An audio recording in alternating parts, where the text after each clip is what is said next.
Армысыздар, құрметті көрермен, сіздермен бірге Аян және бұл жүрекке жақын арнасындағы жаңа авторлық әңгіме. 1940 жылдың жазы. Шымкент облысының шағын ғана бір ауылына аудан орталығынан жас агроном қыз келді.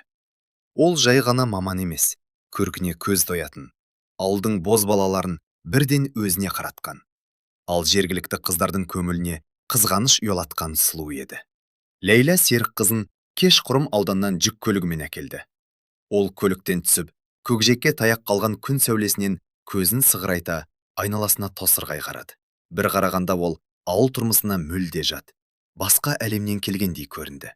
Үстіндегі ашық түсті көйлегі, кішкене өкшелі туфлие, ұқыпты түйілген қоңырғай шашы және жіңішке саусақтарымен қысып ұстаған кішкентай сөмкесі оның қалалық екенін айқындаттырды.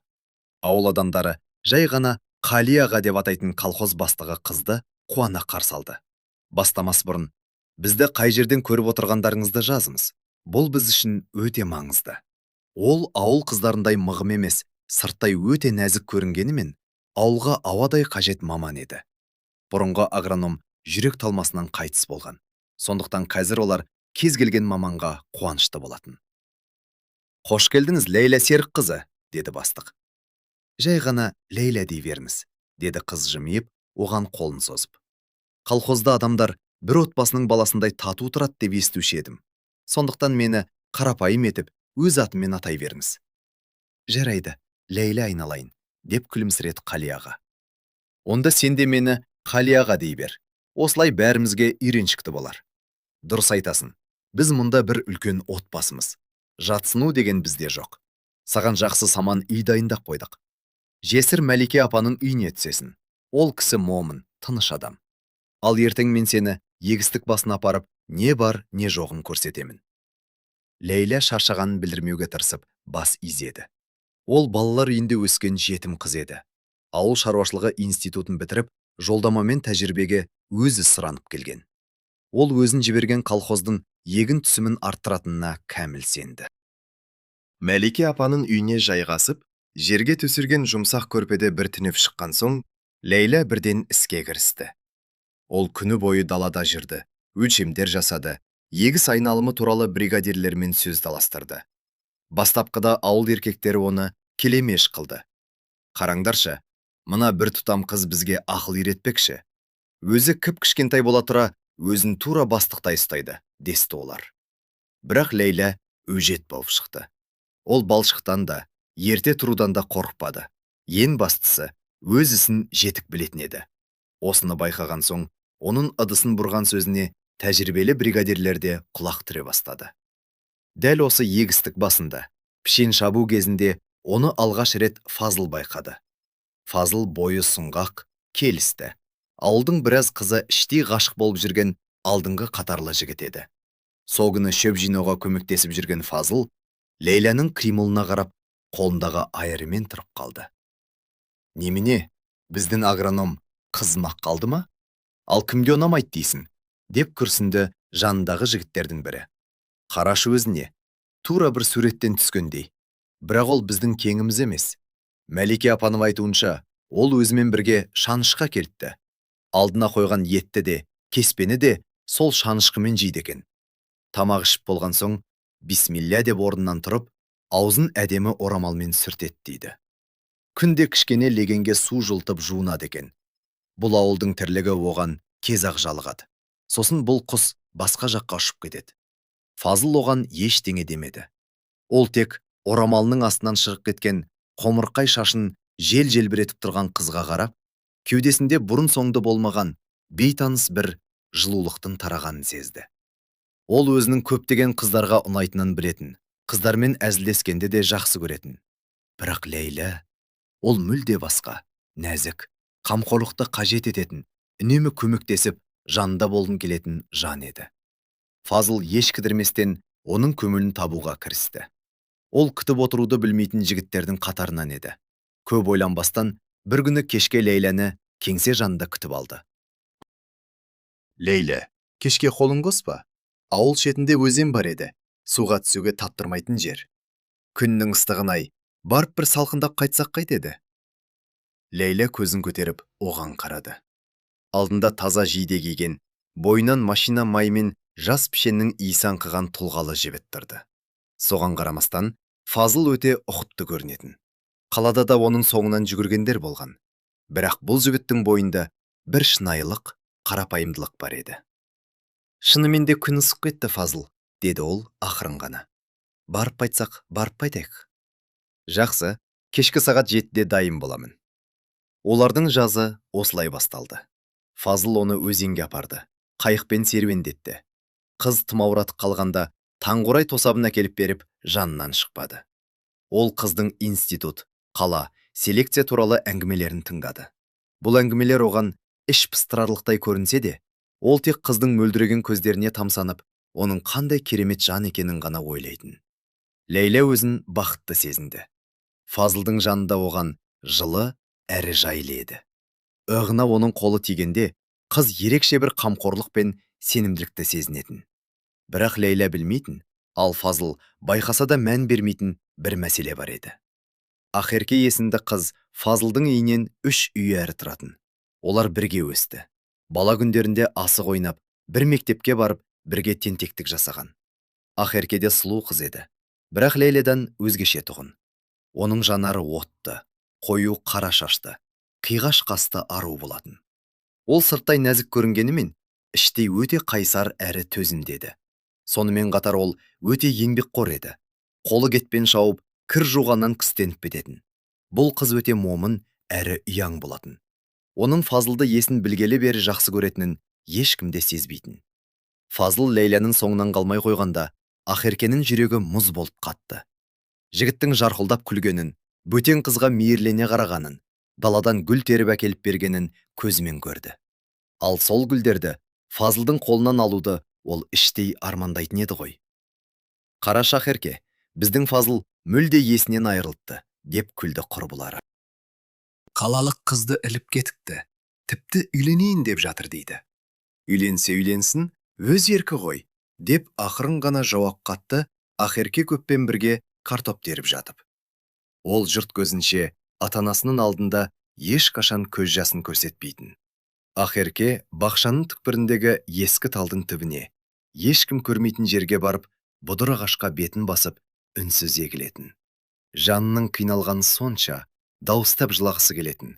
Бірақ ол үнін шығармады. Өз сезімін тықпалауға қақым жоқ деп санады. Фазылдың да көзі, жүрегі бар. Ләйләні таңдады ма, демек солай болғаны, солай қалағаны. Ол Фазылмен кездесуді іздемеді. Сезімін сездіруге тырыспады.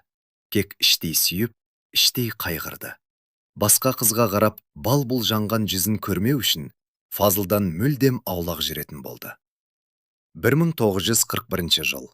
Фазыл мен Ләйлә күзде үйлену тойын жасауға ұйғарды. Ол кезге дейін Фазыл әкесімен бірге жас жұбайлар тұратын үйдің жапсаржайын салып бітіруі тиіс еді. Бірақ бұл жоспарлардың орындалуын тағдыр жазбапты. Сұрапыл соғыс басталды. Фазыл алғашқылардың қатарында шақыру қағазын алды. Майданға аттанар алдында ол Ләйләнің алдында тұрып, оның қолдарын қыса ұстады. Ал өзі ішіндегі қорқыныш пен қобалжуды басуға тырысты. Ләйлә, сен мені күт, деді ол қыздың қолын қаттырақ қысып. Күзде өзіміз жоспарлағандай міндетті түрде үйленеміз. Жаудың бетін қайтарып, жақында ораламыз. Сен ең сұлу келін, ал мен ең бақытты күйеу жігіт боламын.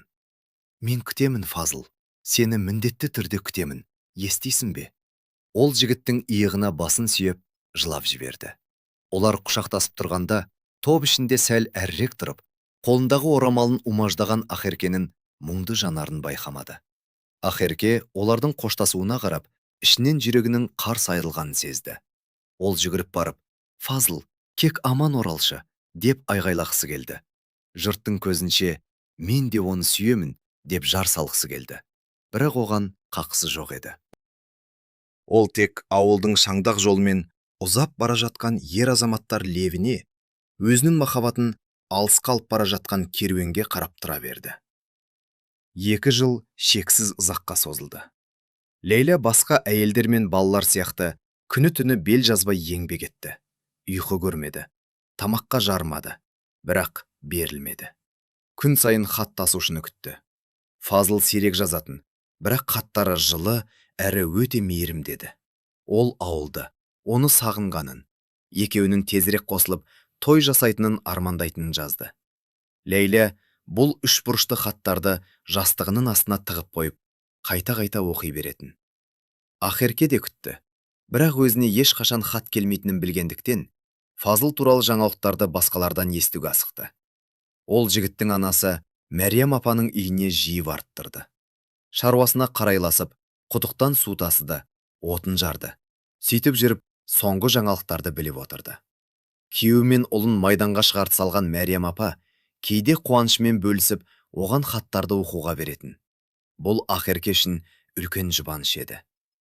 1942 жылы Фазылдың әкесіне қара қағаз келгенде де, Ақерке Мәриям апаның қасында болды. Ал кейін Ләйлә мен Ақеркенің ең қатты қорыққан нәрсесі орын алды. 1943 жылдың қыркүйегі. Ләйлә егістіктен әбден қалжырап келе жатты.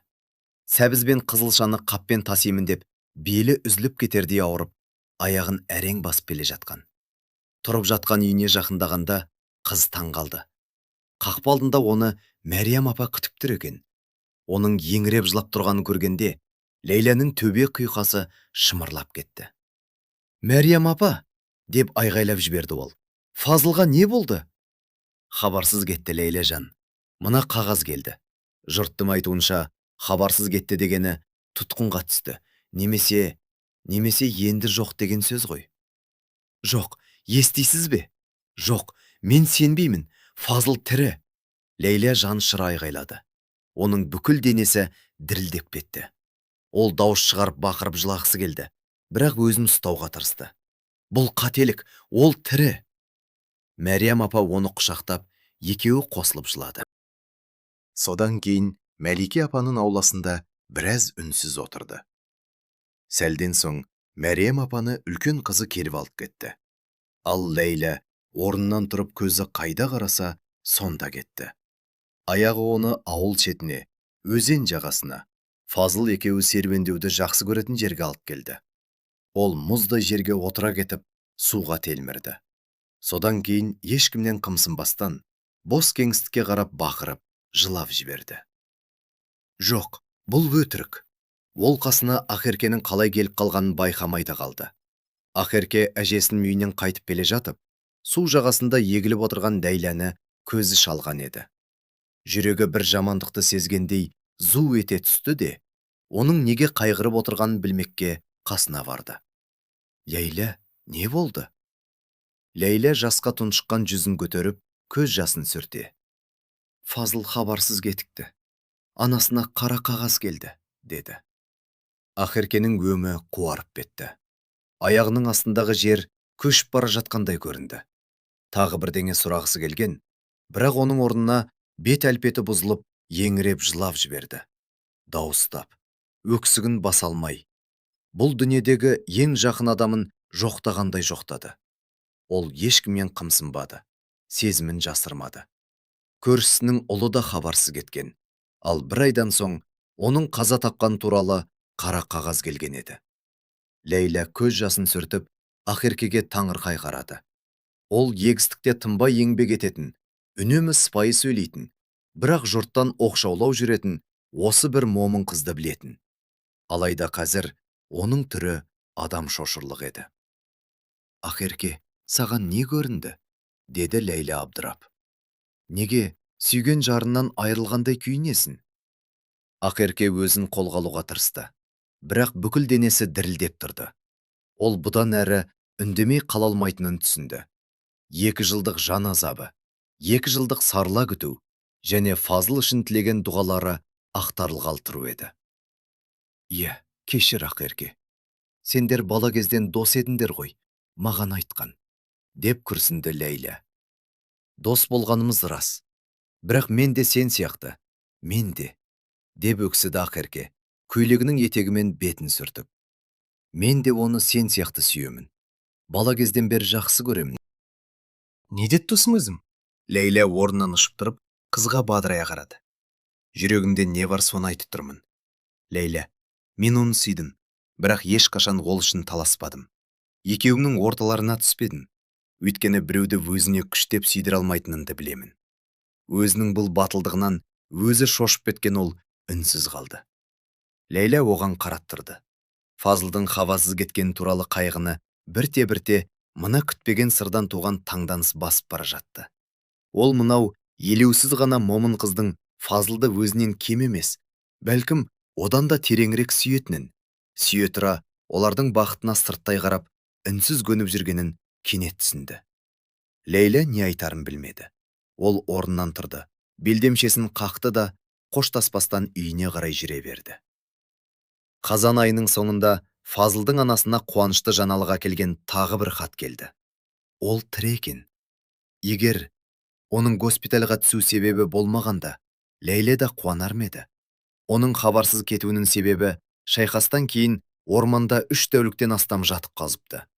Оны жаудан қашып, орманда жасырынып жүрген жергілікті тұрғындар тауып алған екен. Олар оны емдеп жазбақ болғанымен қолдарынан келмепті. Бір аяғы қатты жараланған екен. Асқан қиындықпен оны дәрігерлерге жеткізіпті. Ал олар қолдан келгеннің бәрін жасап, оны тылдағы госпитальға жіберген. Оң аяғын аман алып қалу мүмкін болмапты. Фазыл анасы мен Лейләге хатты өзі жазған екен. Бұл жолдарда соншалықты жан қиналысы жатты. Оқығанда жүрек тоқтап қалардай еді. Лейла хатты оқығанда әріптер көз алдында бұлдырап кетті. Ол хатты 3 рет қайталап оқыды. Сосын аяғының қауқары кетіп, орындыққа сылқ ете түсті. Мәриям апа оған үміттен, әрі қорқынышпен қарады. Бірақ сонымен бірге іштей қуанып та тұрды. Өйткені жалғыз ұлы тірі еді. Ақерке бұл жаңалықты келесі күні естіді. Ол құдықтан су тасып жүргенде, жанынан өтіп бара жатқан алдас әйел тоқтай қалып: "Естідің бе, Ақерке? Біздің Фазыл тірі екен, бірақ аяғынан айырылыпты. Қазір тылдағы госпитальда жатыр дейді", деді. "Тірі", деді Ақерке зорға естілерінмен. Ол тек осы бір сөзді ғана естігенде еді. Ол ішінен осы сөзді қайталай берді. Бетінен жас моншақтап ағып жатты. Бірақ бұл қуаныш пен жүректегі ауыр жүктің түскен жеңілдік жасы болатын. 2 күннен кейін Ақерке Мәлике апаның саман үйіне келді. Лейла есік алдындағы бөренеде батып бара жатқан күнге қарап отыр екен. Оның түрі өте қиын, әрі маңызды бір шешім қабылдағалы отырған адамға ұқсайтын. "Лейла", деді Ақерке оған 2 адым жерде тоқтап. "Мен Фазыл туралы естідім. Сен оған барасың ғой." "Мен ешқайда бармаймын, Ақерке", деді ол ақырын ғана. Бұл сөздерді естіген Ақерке мелшиіп қалды. "Қалайша бармайсың? Егер Фазыл менің уәделескен жарым болса, мен еш ойланбастан дәл қазір оған жетіп барар едім. Жаяу болса да шұбырып, жүгіріп жетер едім. Бұның қалай, Лейла?" "Солай", Лейла орнынан тұрып, Ақеркенің көзіне тік қарады. "Менің Ақмола жағындағы басқа ірі колхозға жолдама алғанымды естімеп пе едің? Онда агрономдар мүлде жоқ. Егін түсімі төмендеп кеткен. Халық ашығып отыр. Ол колхоз бұдан әлдеқайда да үлкен, бірақ мамандар мүлде жоқ екен." "Бірақ Фазыл ше?" Ақерке өз құлағына өзі сенбеді. "Ол сені күтіп жатыр ғой. Ол сонда жатыр. Бұның не?" Лейла Ақеркеге қарап тұрды. Оның құлағында Ақеркенің "мен де оны сүйем" деген сөздері қоңыраудай күмбірлеп тұрған еді. Лейла Ақеркенің махаббаты өзінікінен әлдеқайда берік әрі күшті екенін іштей мойындады. Өз махаббатының мойындау қаншалықты ұят болса да, мынау ауыр сынға төтеп бере алмағанын түсінді. "Менің туралы не ойлап тұрғаныңды білемін, Ақерке. Жұрттың да не айтатынын білемін. Бірақ түсінші, мен дайын емеспін. Өмір бойы оны күтіп, балдағын қолына ұстатып, бір балаға үнемі бос салбырап тұратын шалбарын жууға дайын емеспін. Менің қолымнан келмейді, түсінесің бе? Бұған қан шыдай алмаймын." Ақерке оған қарап танымай қалды. Оның алдында баяғыда өзен жағасында қара қағаз келгенде еңіреп жылаған Лейла емес еді. Аспанға қарап, біреумен тілдескендей, Фазылын қайтарып беруді жалбарына сұраған Лейла жоқ. Оның алдында өз таңдауын жасап қойған мүлде басқа адам тұрды. "Сен оны жақсы көруші едің ғой", деді Ақерке сыбырлап. Өзім айтып едің ғой, оның жары болуға дайын едің ғой. Сүйгенмін, деп сөзін бөлді Лейла. Қазір де сүйемін. Бірақ қазір елімізге менің махаббатым емес, менің еңбегім мен білімім керек. Колхоздар маманға зәру болып отырғанда, өздерінде бір адамға байлап қоюға қақым жоқ. Айтпақшы, сендерге жаңа агроном жас маман жіберетін болды. Ал мен бас тартпадым. Фазылды есіме түсіретін ештеңе қалмау үшін бұл жерден кеткім келді. Енді шешімімді өзгертпеймін. Бұл сөздер қамшымен осып жібергендей әсер етті. Ақеркенің өңі қуарып кетті. Қалай дәтің барады? Оның дауысы дірілдеп шықты. Бірақ үнінде осыған дейін ешкім байқамаған ерекше бір күш-қуат бар еді. Ол сен үшін жанын беруге дайын еді ғой. Ол ерімізді жаудан қорғады. Денсаулығын сол майданда қалдырды. Ал сен ше? Ал мен жаманмын. Иә, білемін. Бірақ оның сен барсың ғой. Оны шынайы жақсы көретін сен барсың. Оның анасы бар. Ол кілт бұрылды да, Ақеркені ауылда жалғыз қалдырып, саман үйге кіріп кетті. Ақерке түні бойы көз ілмеді. Ол терезе алдындағы жер төсекте, аспандағы жымындаған жұлдыздарға қарап, ойға шомылды. Бойы сұңғақ, келісті. Әрдайым жарқылдап күліп жүретін, ал қазір бейтаныс қалада, бөтен адамдардың арасында жатқан Фазылды ойлады. Оған біреу қарасып жатыр ма екен? Тамағын беріп жатыр ма? Сонымен қатар, Фазылдың Лейла туралы не ойлап жатқанын көз алдына елестетті. Бәлкім, оны күтіп жатқан шығар. Ал ол ше? Ол ешқашан бармайды. Ақерке шөп шабу кезінде Фазылдың Лейляге қалай телміре қарағанын есіне түсірді. Оған гүл тасығаны, өзінің қалыңдығы атағаны көз алдынан өтті. Қалай ғана тастап кете алады? Ақерке орнынан тұрып, қабырғада ілулі тұрған кішкене айнаға жақындап, өз бейнесіне үмілді. Содан кейін көзін аспанға қарай тікті. Иә, жаратқан ие деп сыбырлады ол, қараңғылыққа қарап. Маған күш-қуат бере көр. Не ойлап тұрсың, қызым? Ақеркенің анасы Зейнеп бөлмеден шығып, оған жанашырлықпен қарады. Мен оған барамын. Естисіз бе, апа? Барамын. Егер ол Лейляге керек болмаса, онда менікі болады. Ол сені сүймейді ғой, Ақерке. Анасы қызының жан азабын, іштегі шерін жақсы білетін, сондықтан оған мүсіркей қарады. Сүймесе сүймесін, бірақ мен оның жанында боламын. Оны елге алып келемін. Ал ары қарай не боларын Құдайдың өзі біледі. Таңертең ол Мәриям апаға барды. Жанына отыра қалып, Мәриям апа, мен Фазылға барамын. Ол жатқан госпитальдің мекен жайын беріңізші деді. Мәриям апа басын оған баяу бұрып, көзі шарасынан шыға жаздады. Сен? Не үшін, Ақеркежан? Неге барасың? Өзінде барайын деп жиналып жатыр едім. Бірақ аяғымды аттап баса алар емеспін. Басым айналып, жүрегім айнып, халім нашарлап кетті. Мен жай ғана оның жанында болғым келеді. Ақерке ай, деп таңғалғаннан әйелдің аузы ашылып қалды. Иә, Мәриям апа, мен де оны сүйемін. Бала кезден сүйемін. Ал Лейла ше? Ол қайтпек? Ол не дейді? Ақерке, ақымақтық жасама. Лейляның қызғаныштан іші күйіп, өзін-өзі жегені жетпей тұр еді. Іші күймейді. Лейля басқа колхозға кетіп барады. Ол Фазылмен, мүгедек Фазылмен бірге болуға дайын емеспін дейді. Оған 12 мүшесі сау Фазыл керек екен. Мәриям апа ұзақ үнсіз қалды. Сосын ауыр күрсініп, Ақеркенің қолын өз қолын алды. Ақымақ екенден деді кейуана. Оқыған адам сияқты еді. Бірақ ең басты нәрсені түсінбейді екен ғой. Жұмыс деген жұмыс қой.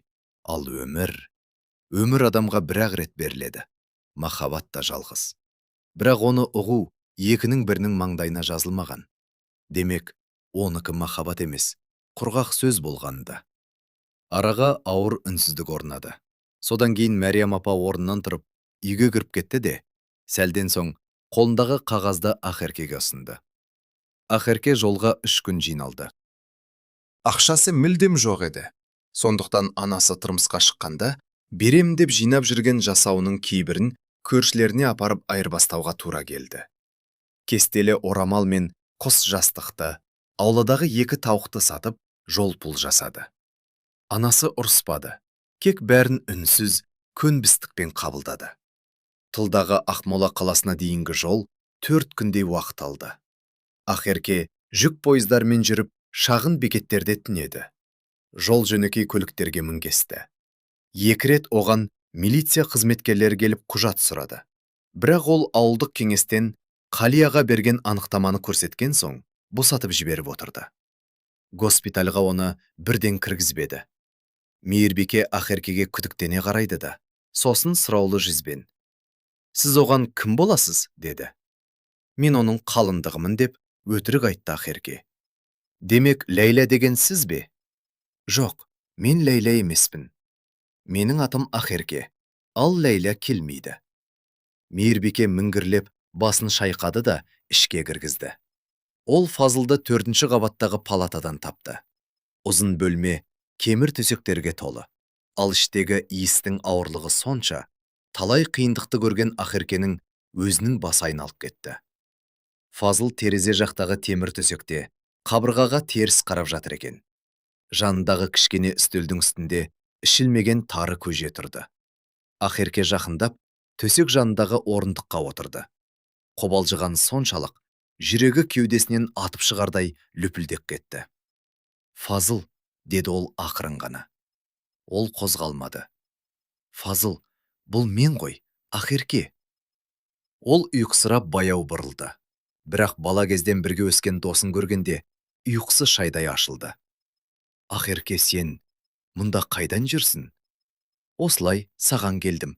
Сені күтіп баптаймын, сосын елге бірге қайтамыз». Ол Ақеркенің иығына аса есікке қарады. Бейне бір басқа біреуді күткенде еді. «Ал Ләйла ше? Ләйла қайда? Ол да осында ма? Ол да келді ме?» Ақерке жанарын төмен салып, ақырын ғана тіл қатты. «Ләйла кетіп қалды, Фазыл. Оны Ақмола жақтағы басқа колхозға жіберді. Ол соған келісті». «Бірақ ол келеді ғой. Менің осында екенімді біле ме?» «Біледі, Фазыл». Ақерке шындық қанша ащы болса да, өтірік айтпауға бекінді. Бәрін бірден үзіп айтқан дұрыс еді. «Фазыл, ол білет, бірақ келмейді.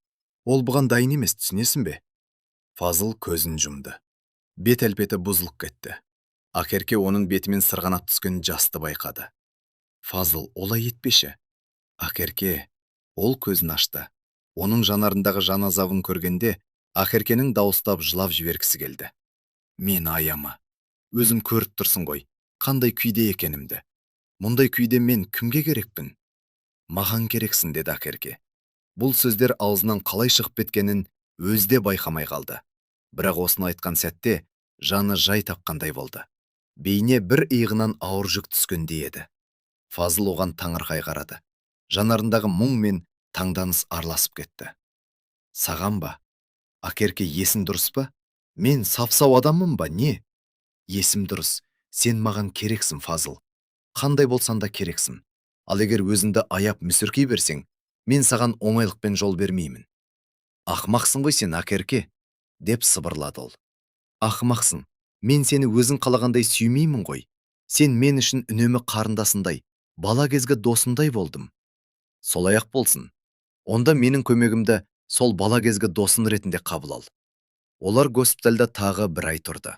Ақерке санитар болып жұмысқа кірді. Еден жуды, төсек жабдықтарын ауыстырды. Ауыр жатқан науқастарға тамақ берді.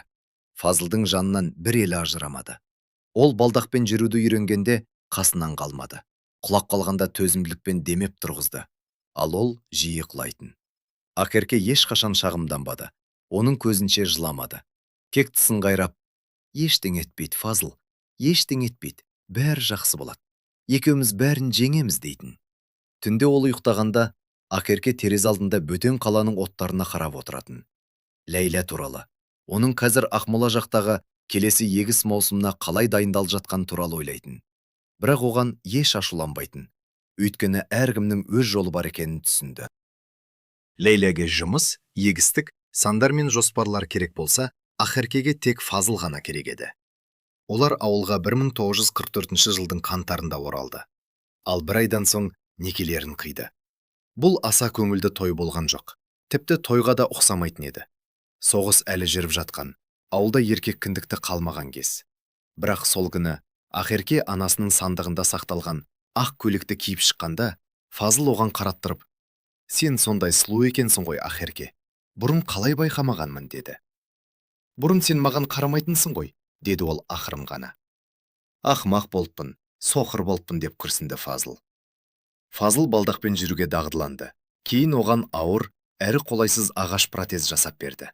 Бірақ ол сонымен де жүруді үйреніп алды. Ақерке бұрынғыдай егістікте тынбай еңбек етті. Оның шағымданғанын ешкім де көрмеді. Тек кейде түн жарымында Фазыл ұйқыға кеткенде, ол босағаға шығып, жұлдыздарға қарап, өмірінің осылай өрілгеніне шүкіршілік ететін. Қыз күніндегі арманындағыдай болмаса да, бәрі Құдайдайдың қалауымен дәл осылай болуы керектей болған еді. Үйленгендеріне 1 жыл толғанда, Фазыл оған: «Ақерке, мен қазір Ләйләні есіме де алмаймын. Оны шынайы сүйген сияқты едім. Маған солай көрінген екен. Бірақ қазір сенің маған бәрінен де қымбат екеніңді түсіндім. Білесің бе, сен менің бұрын байқамаған нағыз тағдырым екенсің», деді. Ақерке оны құшақтап мейірлене: «Мен сені сүйемін, Фазыл. Әрқашан сүйіп өтемін», деді.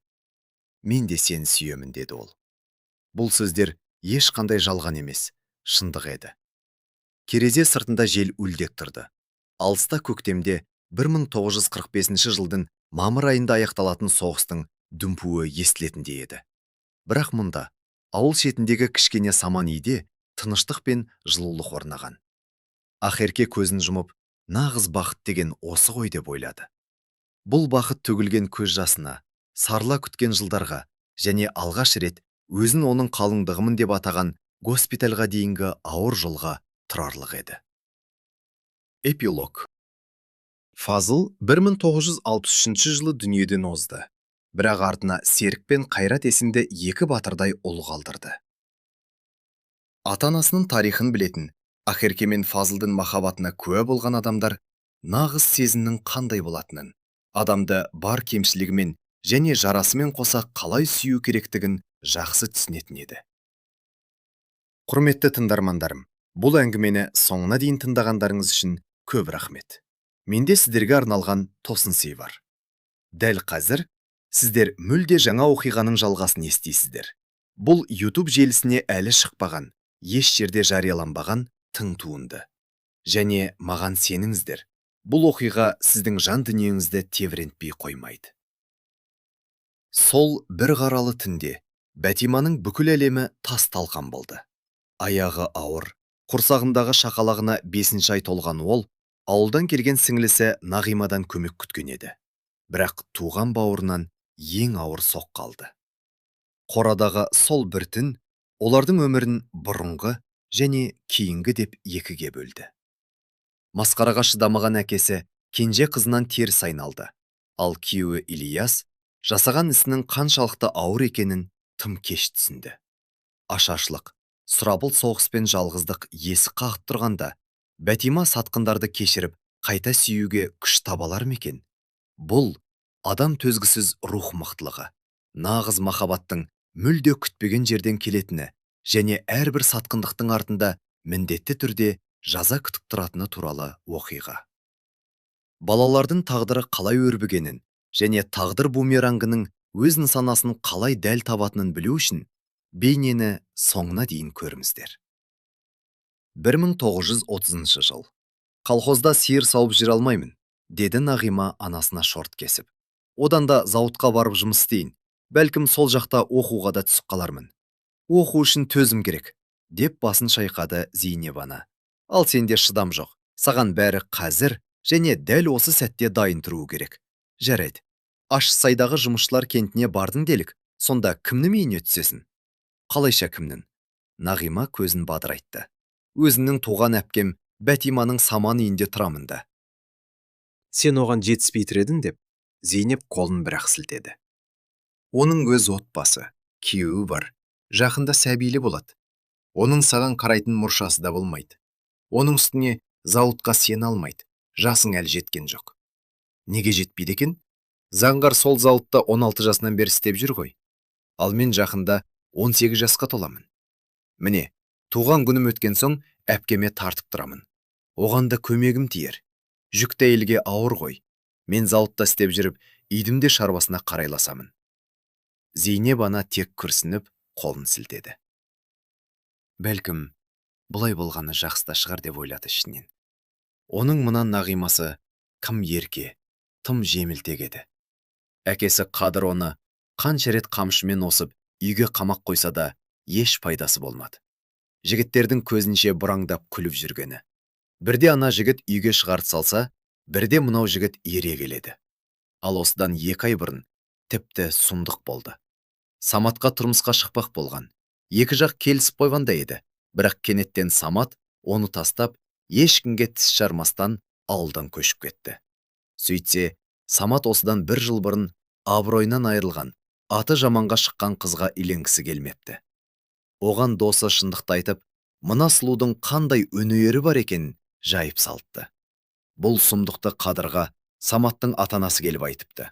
Содан кенже қыздың көрген күні қараң болды. 1 апта бойы таяқтан көз ашпай, далаға шыға алмай қалды.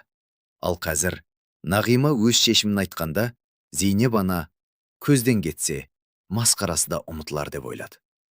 Оның үстіне Қадыр қызының бетіне қарағысы келмейді. Әкесінің жанарында тек ызғар мен жиіркеніш қана бар еді.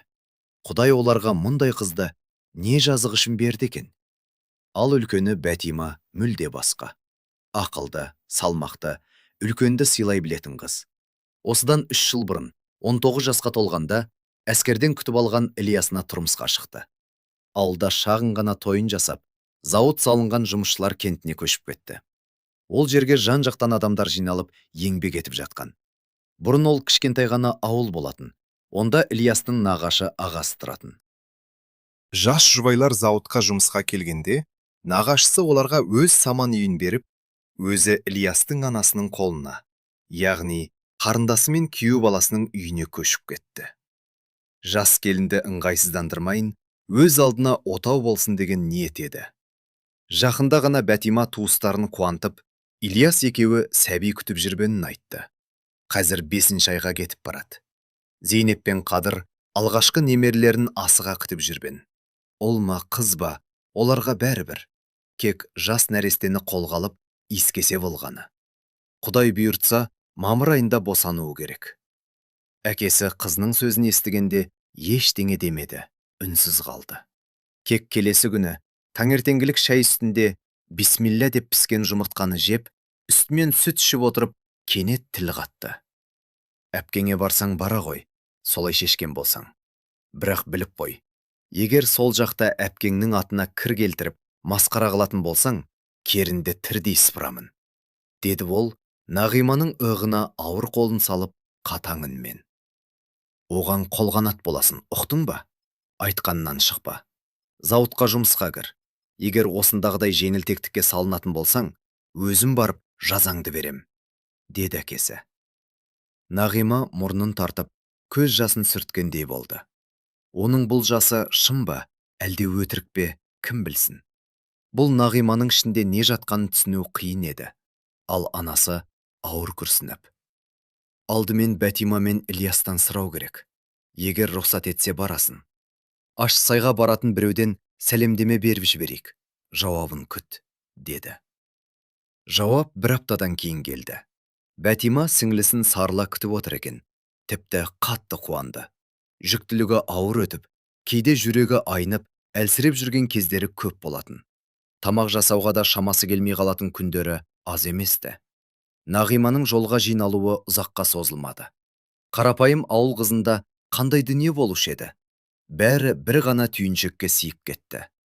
Аяғына киіз етік, үстіне қалың тоң киіп, орамалын мықтап тартқан Нағима, ата-анасымен қоштасып, Ашсай жұмысшылар кент арқылы өтетін жүк көлігіне отырды.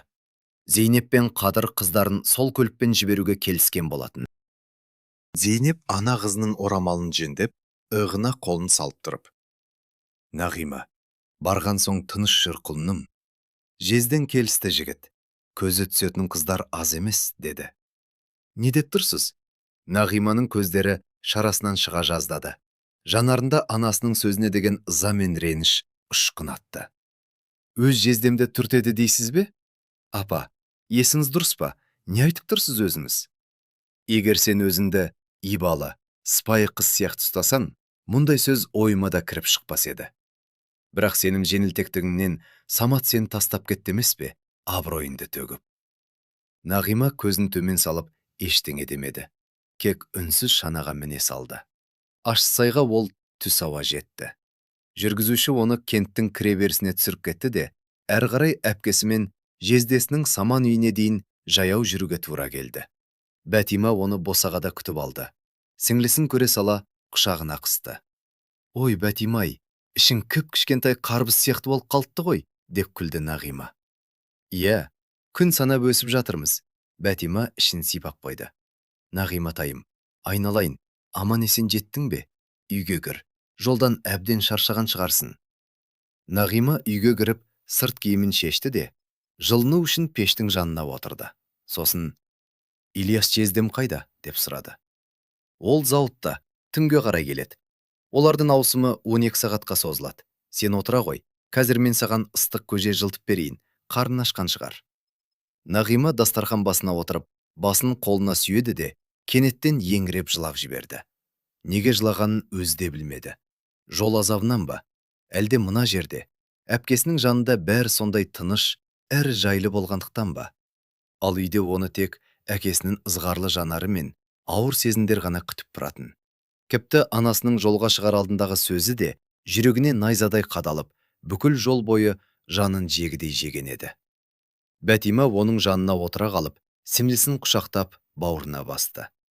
Қойшы енді, ақымағым-ау, неге жылайсың? Бәрі жақсы болады, көресің ғой. Зауытқа жұмысқа кіресің, оқисың, өз өмірінде ретке келтіресің. Ал біз Ильяс екеуміз қолдан келгенше саған көмірметтесеміз. Нағима өксігін басып, көз жасын алақанмен сүртті де жымиды. Кешірші, Бәтима, шынымен де жолдан шаршағанмын-ау деймін. Ештеңе етпейді. Қазір тамақ ішіп ал да демал. Ильяс зауыттан кешкі сағат 9-дар шамасында оралды. Бұл кезде Нағима жуынып, шашын тарап ретке келіп үлгерген еді. Ол әпкесіне жүн түтіп, жіп иіруге көмектесіп отырған. Ильяс үйге кіре сала күлімсіреп амандасты. Амансың ба, Нағима? Сәлеметсіз бе, Ильяс жезде? Ильяс бірден құманға жақындағанда, Нағима орнынан тұрып оған сүлгі ұсынды. Мені қабылдағандарыңызға көп рахмет. Мен сіздерге масыл болмаймын деп уәде беремін. Барлық шаруаға көмектесемін. Ильяс жымиып көзін қысты. Қандай масылдық, Нағима? Сен Бәтиманың туған сіңлісісің. Демек, маған да қарындас болып саналасың. Ал көмектесу жағын айтсаң, әрине көмектес. Бәтимаға қазір өте ауыр. Ол әйеліне қарады. Оның жанарында сондай бір мейірім мен қамқорлық тұр еді. Бұны көрген Нағима басқа жаққа қарап кетті. Кенеттен оның ішінде қызғанышқа ұқсас бір сезім оянғандай болды. Бірақ іле-шала өзін-өзі іштей тыйып тастады. Бәтиманы жақсы көрмегенде қайтеді? Ол сондай салмақты, момын, пысық, мейірімді жан. Рас, оның бойында Нағимада бар жалын мен от жоқ шығар. Бірақ бәлкім Ильясқа керегі де дәл осы мінез болар. Нағима бар күшін салып тырысты. Бәрінен бұрын оянып, от жақты, құдықтан су тасыды, еден жуды. Ал Ильяс кешкісін үйге келіп, кешкі асын ішіп отырып, балдызына ризашылықпен қарайтын. Сімлің жақсы қыз екен, Бәтима, деді ол, бірден Нағима аулаға шығып кеткенде.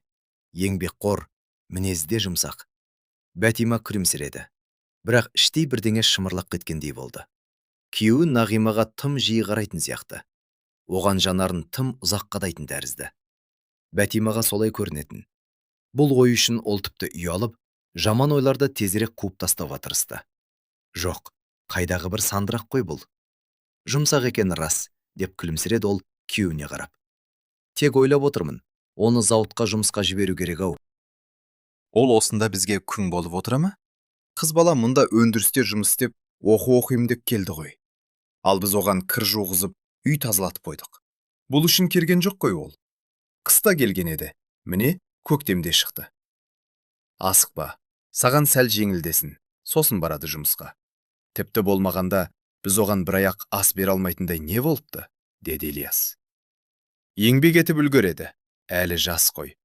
Оның үстіне жақында бала дүниеге келеді, саған көмек керек болады. Ал осы кезде Нағима дәлізде суық қабырғаға арқасын сүйеп, олардың әңгімесін тыңдаттырған болатын. Жүрегі аузына тығылып, кеудесіне сыймай дүрсілдеп тұрды. Ол өзіне өзі ашуланды, өзін жек көрді. Бірақ қолдан келер қайран жоқ еді. Міне, неше аптадан бері оның бар ойын Ильяс жаулап алған. Сәуір айында Бәтиманың босануына бір ай қалғанда, Нағиманың ең қатты қорыққан, бірақ іштей қатты қалаған нәрсесі орын алды. Ильяс зауыттан әдеттегіден ерте оралды. Кешке қарай іші ауырлап, аяғы сынып, белі сыздаған Бәтиманы ұйқы қысып, көз іліп кеткен еді. Нағима аулада, қораның артында кір жуып, оны арқанға іліп жатқан. Ильяс үйге кіріп, Бәтиманың ұйықтап жатқанын көріп, әйелін оятып алмайын деп, қайта далаға шықты.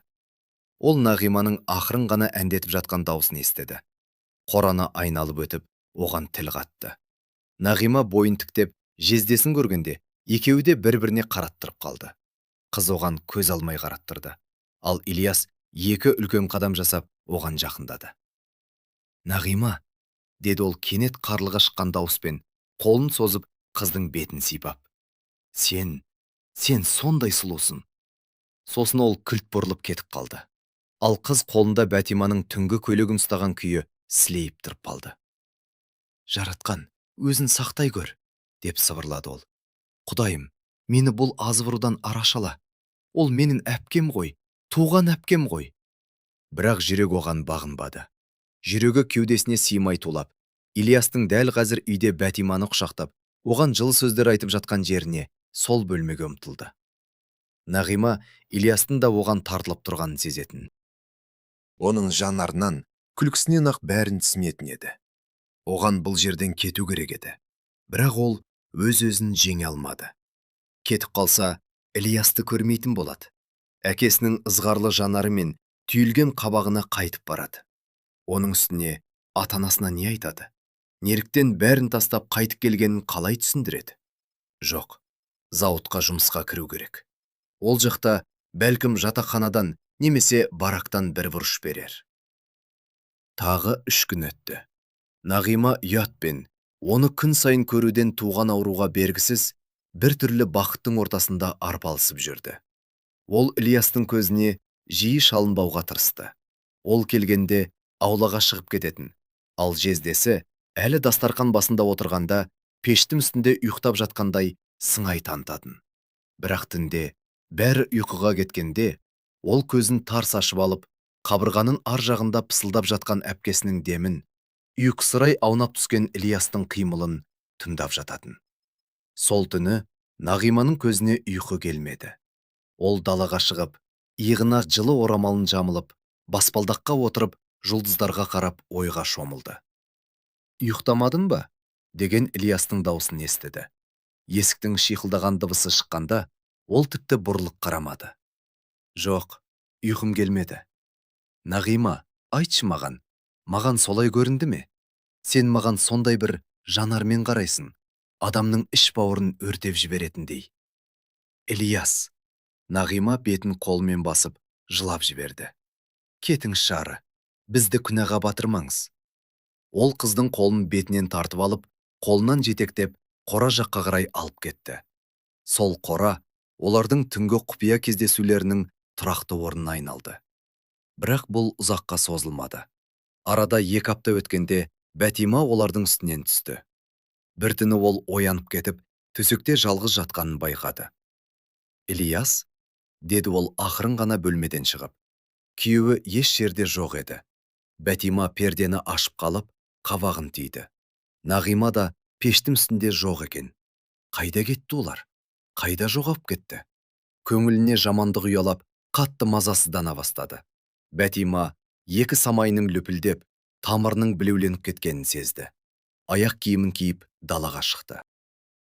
Бірақ аулада да олар көрінбеді. Есесіне қораның ішінде біреулердің бар екені естіліп тұрды. Бәтима жақындап барып, есікті жұлқа ашты. Бәтима, деп айғайлап жіберді Нағима. Бәтима! Ильяс та сасып қалды. Қалай бәтіңіз барда, а? Ол күйеуімен сіңлісіне таңғала қараттырып, өз даусын өзі сыртта естігендей болды. Маған мұндай қиянатты қалай жасадыңдар? Ол мейлі еркек қой. Оның бүкіл ақылы сол дамбалында тұрған шығар. Бірақ сен ше? Сен менің туған сіңлісім едің ғой, Нағима. Бәтима сіңлісіне қарап айғайлап жатты.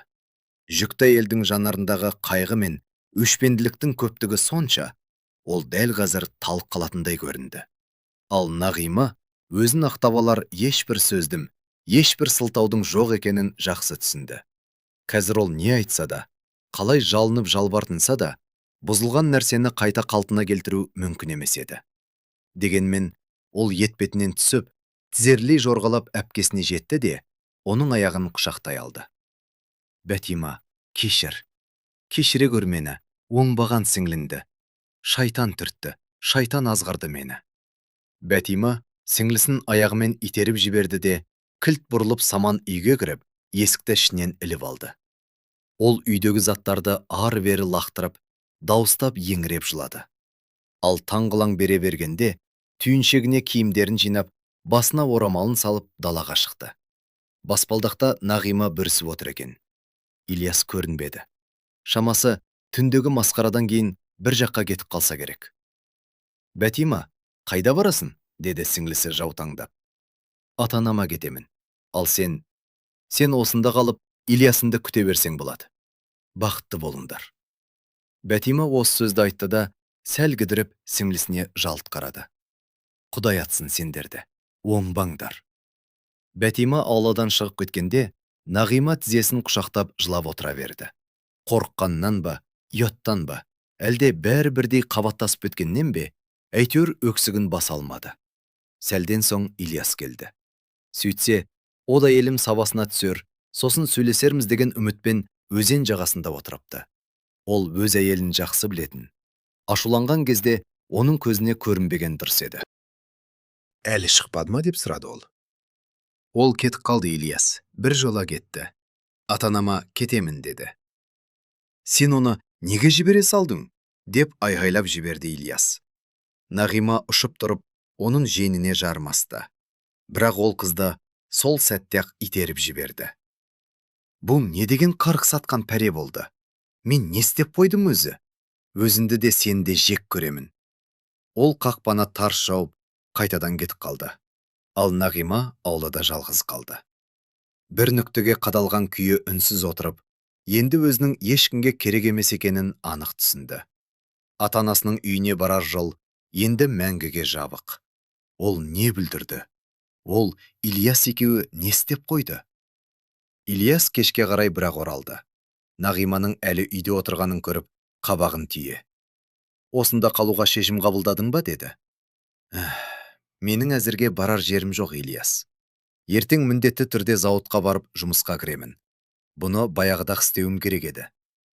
Шынымен де, сені баяғыдақ жұмыста қуу керек еді. Тіпті бұл үйдің босағасынан да аттатпауым керек еді.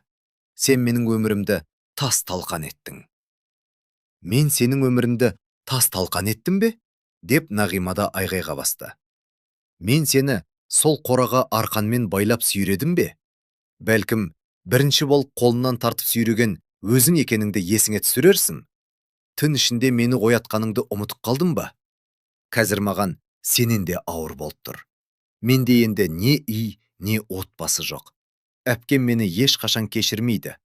Әкем мен шешем босағадан да аттатпайды. Осының бәрі сол бір нәпсінің кесірінен болды. Құдай атсын сені, сенімен қоса мені де атсын. Ол бақырып жылап жіберді. Ал Ильяс оған ұзақ та ауыр жанармен қарап тұрды да, ештеңе демеді. Кек қолын бір сілтеп, бөлмеге кірді де, киімшең күйі темір төсекке құлай кетті.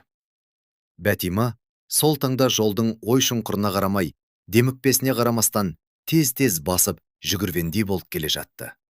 Аяқтары оны бұл қарғыс атқан үйден, мынау көк сырлы терезелерден, опасыз күйеуі мен сіңлісінен, соңғы 3 жыл бойы өмірінің мәні болған барлық нәрседен алыс қалып бара жатты. Іші төмен тартып, белі үзіліп бара жатқандай ауырса да, тісін қайрап, жаратқан ием, бұл не қылған жаза? Сенің алдыңда не жазығым бар еді? Деп күбірлеумен болды. Жауап болмады. Кек сәуірдің ызғарлы желі орамалының астынан кіріп, шаршаған аяқтары сырқырап бара жатты. Оның бағына қарай жол жөнекей келе жатқан колхоздың жүк көлігі кездесіп, оны туған ауылына дейін жеткізіп тастады. Жүргізуші оны ауылдың шетіне түсіріп кетті. Ал Бәтима үлкен ішін демеп, ата-анасының үйіне қарай бет алды. Құрсағындағы шақалақ тыпырлап, аяғы құрғақ ағаштай қатып, белі сыздап бара жатса да, ең бастысы, ол үйіне жетіп қалған еді. Шыда құлыным, шыда жарығым, қазір үйге жетеміз, деп іштей баласымен тілдесіп келе жатты. Дәл сол сәтте Зейнеп ана ауладан шығып, құдыққа қарай бет алған еді. Көше бойымен ішін демеп, әрең басып келе жатқан үлкен қызын көзі шалды. Ойбай, масқарай. Қолындағы шелектері жерге салдырлап түсіп кетті. Бәтима, құлыным-ау, не болды? Сен мұнда қайдан жүрсің? Ильяс қайда? Бәтима жасқа толған жанарын анасына бұрды. Бірақ аузынан бір сөзде шығара алмады. Кек еріндері дірілдеп, қолдары қалтыраттырды. Зейнеп ана қызын құшағына қысты. Бәтима анасының иығына басын сүйеп, өксіп-өксіп жылады. Анасы оның шашынан сипап, «Жүр үйге, айналайын жүр. Бәрін үйде айтасың», деді. Ол қызының қолындағы түйіншегін алып, қолтығынан демеп, саман үйге кіргізді. Дәлізде Бәтима босағаға сүрініп кетіп, анасы оны әрең ұстап қалды. «Отағасы, қараш кім келгенін, біздің Бәтимамыз ғой». Бәтима, әкесі орнынан атып тұрып қызына жақындады. «Жарығым-ау, сен мұнда не істеп жүрсің? Ильяс қайда?» «Ильяс па? Ол Нағимамен бірге. Мен оларды қорада өз көзіммен көрдім». Бәтима дауыстап еңіреп жіберді. Анасы шошып кетіп, аузын қолмен басты. Ал әкесінің өңі қуарып кетті де, кенет ашудан жарлардай айғай салды. «Екеуінің де көзін құртамын». «Жоқ, әке, жоқ, қан ішіп күнәға батпаңыз. Онсыз да бәрі кеш, ештеңені өзгерте алмайсыз. Құдайдың өзі жазасын берсін, сіз оларға жоламаңыз. Бір арсыз қызыңыз үшін өзіміз де отқа түсесіз бе?» Бәтима әкесінің ашумен барып, үлкен бәлеге ұрнарынан қорқып, жалына кетті. Қадыр еріндерін тістеп қалды. Оның жанарындағы жан азабын көрген Бәтима іштей дір ете түсті. Содан кейін әкесі әйеліне бұрылып, ақырын, бірақ сондай қатыгез, сұсты дауыспен: «Ол арсыз неме, енді бұл үйдің босағасынан аттамасын. Менің енді Нағима деген қызым жоқ», деді. Алғашқы күндері Бәтима төсектен мүлде тұра алмады. Көрген қайғысы мен күйзелісі, оған қоса жүктіліктің соңғайларындағы ауыртпалық өз дегенін істеп, денсаулығы қатты сыр берген еді. Зейнеп ана қызына емдік шөптерден сусын қайнатып беріп, жанында бәйек болды. Әкесі үндемеді. Тек қабағын тарс түйіп, кешқұрым терезе алдында қараңғылыққа телміріп, ұзақ отыратын. Ал Бәтима бұдан бұлай қалай өмір сүретін ойлап қайғырды. Жұрттан, көрші қолаңнан, бүкіл ауылдан ұялатын еді. Ең жаманы, жұрт оған аянышпен қарайтын болады. Туған сіңлісі осындай сұмдыққа барсын десеңші, мұндайды жасырып қалу мүмкін емес еді. Қадырдың қатаң талабынан соң, Ильяс арба жалдап, әйелінің заттарын ауылға беріп жіберді. Бұл жаңалық бүкіл ауылға лезде тарап кетті. Көп ұзамай базарға барып келген көрші әйел тағы бір хабар әкелді. Ол Нағиманы өз көзімен көріпті. Зауытқа жұмысқа орналасыпты. Бір айдан соң жатақханадан орын бергенше, әзірге Ильястың үйінде тұрып жатқан көрінеді. Ильяс ішімдікке салынып кетіпті. Жұмыстан да қуыла жаздапты. Басқа жұмысшылар бастықтан жалынып сұрап, әрең алып талыпты. Бәтима мұның бәрін үнсіз тыңдады. Бірақ іштей ызадан жарлардай болып, жаны бөлшектеліп бара жатты. Оларға да оңай тиіп жатқан жоқ шығар. Бірақ екеуі бір шаңырақтың астында өмір сүріп жатыр ғой, деген ой ішін тырнады. Мамыр айының ортасында толғағы қысып, дүниеге шекесі торсықтай, дені сау ұл бала келді. Бәтима оның атын Берік деп қойды. Бәтима бірте-бірте есін жиып, қалыпқа келе бастады. Зейнеп ана қызының иығына қолын салып, үнемі жұбатып отырды. Жүрегіндегі жара толық жазылмаса да, қан сорғалауын тоқтатқандай еді. Ол енді Ильяс пен Нағима туралы алғашқы күндердегідей кеудесін қарс айыратын ауыр азапсыз-ақ ойлай алатын болды.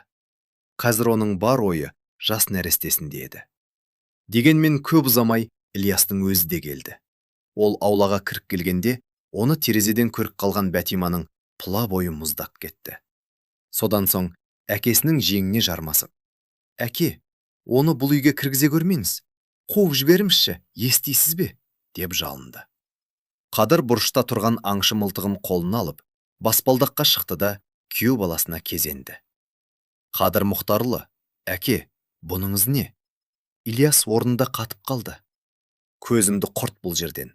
Шіріппені басып қалмай тұрғанда. Жоғал. Мен қалжыңдап тұрған жоқпын, күшік. Мен тек білгім келгені, Бәтима босану керек еді ғой. Кімді неге келді? Ұлың бар, Берік. Одан басқа саған ештеңе айтпаймын. Босағадан аттатпауға бұйрық берілген. Аттатпаймын да. Бар кет, мойныма қан жүктеп, мына баланы тірідей әкесіз қалдырмай тұрғанымда. Егер бұл жерге тағы бір рет келетін болсаң, ескертусіз атып тастаймын». Ильяс бұрылып кетіп қалды. Атасының жанарынан ол мұның құр қорқыту емес екенін анық түсінді. Ал Бәтима үйде дауыстап жылап жібермеу үшін өзін зорға ұстап тұрды. Босанғанына бір ай толғанда Бәтима жұмысқа шықты. Колхозда жұмыс қолы жетіспейтін. Еркектердің бірі кенттегі зауытта, бірі құрылыста жүрсе, кейбірі қала жағалап кеткен.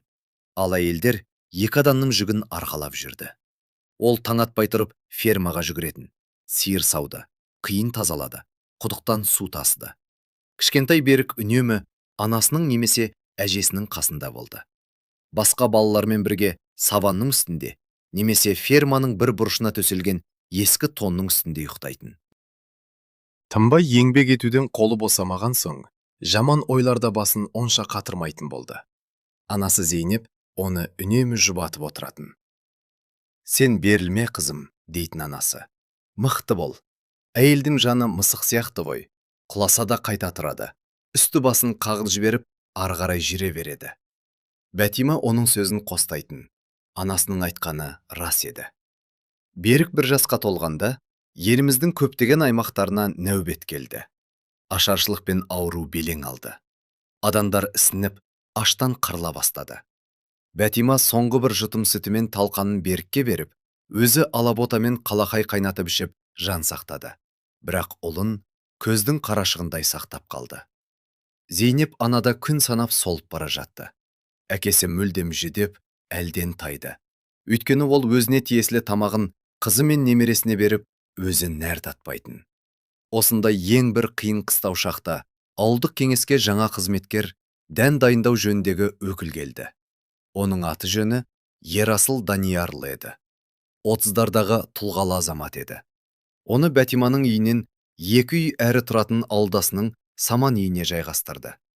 Ерасыл Даниярлы ауыл адамдарымен, әсіресе Қадыр Мұхтарұлымен тез тіл табысып кетті. Ол кейде олардың ауласына кіріп, қайыңның көлеңкесіндегі орындыққа жайғасып, колхоздың шаруалары жайлы, келешек жоспарлар туралы, Құдай қаласа, көктемде жаңа егін қалай егілетіні туралы ұзақ әңгімелесетін. Ерасылдың көзі Бәтимаға жиі түсетін болды. Бәтима оның бұл көзқарасын сезіп, іштей ашуланатын. Оның бұған мүлде зауқы жоқ еді. Ата-анасы мен баласының жағдайын ойлап, жаны шырқырап жүргенде, мына қалалық азаматтың айналшықтап, сыпайылық танытқаны оған артық көрінді. Оған менің не керегім бар? Тіпті мен оған жылы шырай танытсам да, ертең ойнап-ойнап қаласына қайтып кететін шығар. Бәтима осылай ойлады. Жоқ, оған енді ешқандай қарым-қатынастың керегі жоқ. Ол махаббат дегеннен әбден аузы күйген. Бірақ бір күні бәрін өзгерткен бір оқиға болды. Ақпан айының қақаған аязында Бәтиманың үйінде отын таусылды. Әкесі әлсіреп, төсек тартып жатып қалған. Анасының да жүріс-тұрысы қиындаған. Орманға барып отын әкелетін ешкім болмады. Бәтима үстіне қалың тонын іліп, қолына балта алып өзі шықты. Кішкентай Берікті әлсіреп отырған ата-анасына қалдырып, орманға қарай бет алды. Шамасы келгенше, қурай мен қураған ағаштарды шауып буып, шанасына салып, үйге қарай сүйреді. Бірақ бойында түк қуат қалмаған еді. Аш, әлсіз Бәтима аяғын әрең басып келе жатып, қар астындағы ағаш тамырына сүрініп кетті де етбетінен қарға құлады. Дәрменсіздік пен ызадан дауыстап жылап жіберді. Кенет біреу жүгіріп келіп, оны орнынан көтерді. Бәтима, саған не болды? Жағдайың жаман ба? Ол Ерасылдың алаңдаулы жүзін көрді. Тұруға көмектесіп жіберші, әлім қалмады, деп ыңырсыды Бәтима суықты да сезбей. Ерасыл оны демеп тұрғызып, шанаға отырғызды да, отынды қолына ұстатып, шананы өзі сүйреп, бейбақ әйелді үйіне жеткізіп тастады. Содан бері ол үнемі көмектесіп тұратын болды. Бірде отын әкеліп береді, бірде кішкене түйіншекпен ұн тастап кетеді, кейде құдықтан су тасып береді.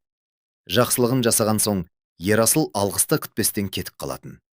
Ал Бәтима көкірегіндегі қалың мұздың бірте-бірте еріп, жүрегінің қайтадан сүюге дайын екенін сезе бастады. Көктем шығып, қар ерген соң, бір күні кешке Ерасыл олардың үйіне келді. Зейнеп пен Қадыр үйде жоқ еді. Аудан орталығына бір шаруамен кеткен. Үйде тек Бәтима мен оның 2 жасар ұлы қалған. Олар дастархан басында тоңазытылған мүкжидектен жасалған сусын ішіп, әңгімелесіп отырды. Кішкентай Берік қонақтың тізесіне отырып алып, оның жейдесінің астында ілулі тұрған тұмарын қызықтап қарап отырған. Менің де қызым болған, деді Ерасыл ақырын ғана баланың қылығына қарап. Дәл осындай пысық еді, бірақ сақтап қала алмадым.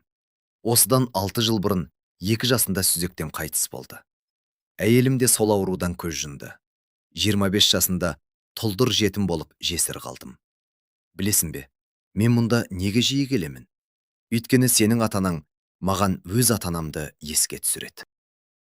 Олар сонау Сибірде менің бұрынғы өмірім қалған жақта тұрады. Ал саған және Берікке қарап, отбасылық тыныш бақытты қайта сезінгім келеді.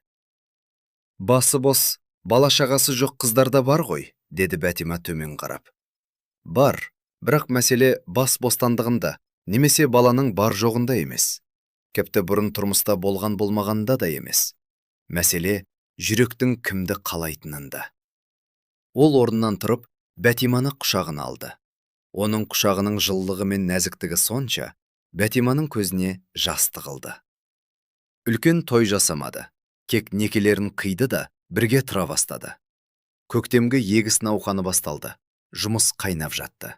Сол кезде колхоз бастығы ауырып қайтыс болды. Ауыл адамдары жиналып, сауатты әрі іскер Ерасылды жаңа бастық етіп сайлады. Бұл жаз былтырғыға қарағанда әлде қайда берекелі болды. Мұндай ашаршылық енді қайталанбайтыны белгілі болды. Ауыл халқы өте қарапайым тұрса да, бұдан бұлай аштан өлмейтін болды. Ал келесі жылы, 1934 жылы, Бәтима Айсұлу мен Мақпал есімді егіз қыздарды дүниеге әкелгенде, колхоздың қамбалары мен қоймалары ұнға, бидайға және күнбағысқа толды. Өмір өз арнасына түсті. Бәрі енді осылай жақсы бола беретіндей көрінді. Өткен күннің елесі мазалауды қойған. Зейнеп пен Қадырдың естуінше, Ильяс ішімдікке салынып, зауыттан қуылыпты. Содан кейін белгісіз жаққа көшіп кеткен екен. Біреулердің айтуынша, басқа бір әйел тауып алыпты. Ол ұлына ешқашан ақша жібермеді. Ауылға да қайтып келмеді. Нағима да ауылға төбе көрсетпеді. Ол 2 рет тұрмысқа шығыпты, бірақ екеуінде де бағы жанбатты. Туыстарымен мүлде араласпады. Өйткені оны ешкім қабылдамайтынын, ешқашан кешірмейтінін жақсы білетін. Бәтима сіңлісін кешірмеді. Бірақ жылдар өте келе, жүрегіндегі ыза басылды. Кім білет, ол болмаса, басқа біреу желбас Ильястың басын айналдырар ма еді, деп ойлайтын болды. 1937 жылы Бәтима Ерасылға атасының құрметіне Қадыр есімді ұл тауып берді. Ал 1941 жылы әрбір шаңыраққа қайғы кірді. Сұрапыл соғыс басталды. Ерасыл ауылдық кеңестің бастығы қызметінде болса да, колхоздың тізгінін қайын атасы мен әйеліне тапсырып, өзі майданға аттанды. Және 1943 жылы отанын қорғаймын деп қаза тапты. Бәтима қайғыдан қан жытты. Бірақ бәрібір сынбады. Балаларын жеткізді. Кейін немерелерін бақты. Бірақ өмірінің соңына дейін басқа ешбір ер адаммен тағдырын қосқан жоқ. Бұл оқиғаны туған әкесін бір ретте көрмеген. Бірақ өбей әкесі Ерасыл Даниярлын үлкен махаббатпен әрі құрметпен еске алатын Беріктің немересі айтып берген еді.